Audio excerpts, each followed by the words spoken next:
Hi అండి. Happy Thursday అందరికీ. ఇప్పుడు పిల్లలందరికీ హాలిడేస్ ఇచ్చేసారు కదండీ!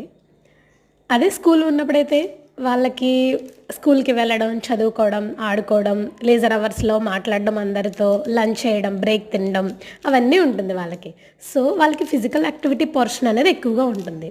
కానీ ఇప్పుడు హాలిడేస్ కాబట్టి ఇంట్లో ఉంటారు కాబట్టి వాళ్ళు మహా అయితే టీవీ చూస్తారు. ఇప్పుడు జనరేషన్ అంతా పిల్లలకి ఫోన్ చూస్తారు అంతే. వాళ్ళకి ఫిజికల్ యాక్టివిటీ రావాలంటే ఏదైనా స్పోర్ట్స్ ఏరియాకి కానీ, ఏదైనా పార్క్ కానీ తీసుకువెళ్తే వాళ్ళకి ఈ సమ్మర్‌లో, ఈ హాలిడేస్‌లో ఫిజికల్ యాక్టివిటీ అనేది ఎక్కువుంటుంది. వాళ్ళు ఆడుకున్నాక బాగా వాటర్ కంటెంట్ అనేది ఎక్కువ తీసుకుంటారు. ఈ సమ్మర్‌లో వాటర్ కంటెంట్ ఎక్కువగా తీసుకోవడం వల్ల చాలా హెల్త్ ఇష్యూస్ రావు. నెక్స్ట్ వాళ్ళకి చాలా హెల్తీగా ఉంటుంది. డే స్టార్ట్ నుంచి ఎండ్ అయ్యే వరకు వాళ్ళకెప్పుడూ హ్యాపీగా ఉంటుంది. హ్యాపీగా ఎండ్ అవుతుంది. సో, డైలీ కాకపోయినా 2 రోజులకి ఒకసారైనా వాళ్ళకి ఫిజికల్ యాక్టివిటీ ఇవ్వాలి. పార్క్స్ కానీ, స్పోర్ట్స్ ఏరియా కానీ తీసుకెళ్ళాలి.